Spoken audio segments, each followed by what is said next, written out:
Na aula passada nós estudamos a estrutura do átomo.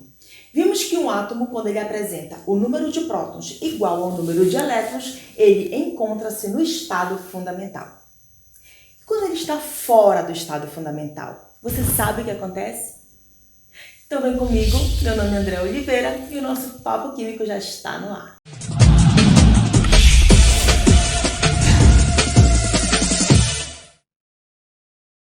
Então, na aula passada, nós vimos que um elemento no estado fundamental, ele vai apresentar o número de prótons exatamente igual ao número de elétrons. Esse elemento no estado fundamental, ele também é chamado de elemento eletricamente neutro.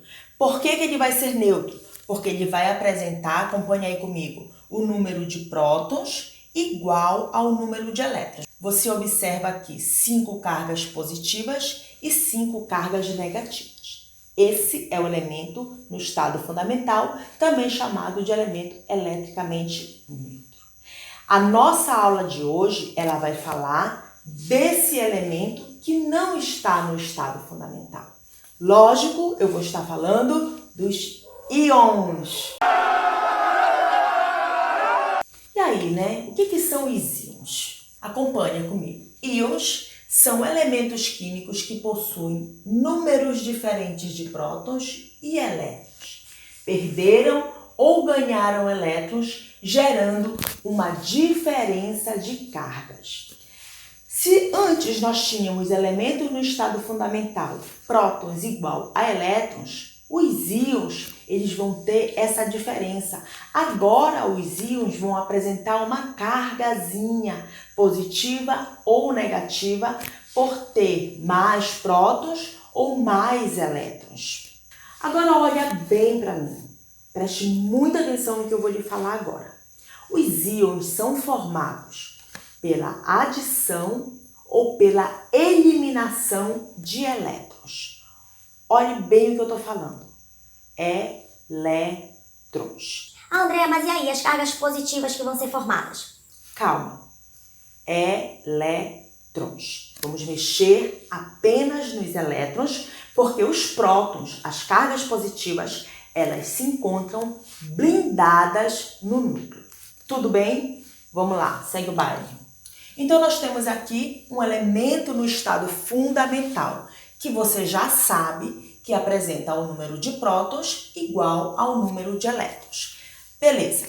Esse elemento, ele tem a capacidade de perder elétrons. Agora, ele vai perder 2 cargas negativas, gerando um excesso de 2 cargas positivas. Então, aqui eu vou registrar o excesso dessas cargas pela perda de 2 cargas negativas, de 2 elétrons. Com isso, eu formo esta entidade química com excesso de 2 cargas positivas, sendo então chamada de cátion.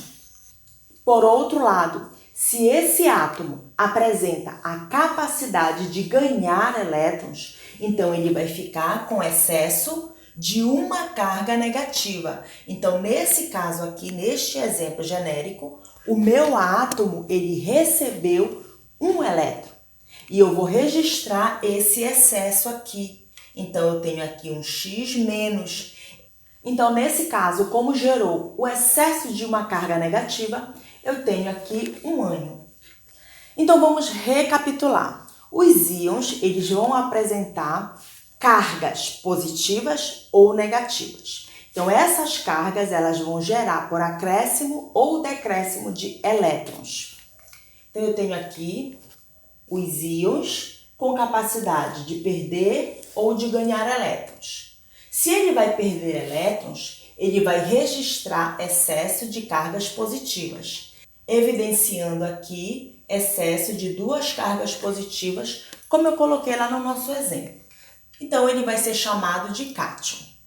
Em contrapartida, se esse elemento químico tem a tendência de ganhar elétrons, ele vai registrar excesso de cargas negativas. Então, eu venho aqui com um símbolo menos em cima dos elementos. Esse elemento com carga negativa, ele vai ser chamado de ânion. Vamos fazer alguns exemplos? Então, nós temos aqui o flúor e eu quero saber quantos prótons e quantos elétrons. Na aula passada, eu falei para você que o número de prótons, ele representa a identidade desse elemento químico, né? O elemento do átomo. Então, se é a identidade, nós não iremos mexer com eles, até porque os prótons ficam blindados no núcleo, como você já sabe. Então, se eu tenho aqui o flúor com o número atômico 9, então significa que ele tem 9 prótons. Aí você olha aqui, ele tem excesso de uma carga negativa.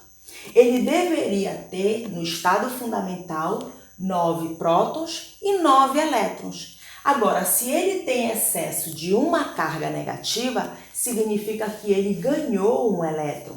Então, ele tem 10 elétrons. O manganês, ele tem excesso de 2 cargas positivas. Não, ele não ganhou positivo, ele perdeu negativo. Se ele tem excesso de positivo, significa que ele perdeu elétrons. Então, ele deveria ter 25 prótons e 25 elétrons. Então, nesse caso, ele vai ter 23 elétrons. Viu só como é fácil?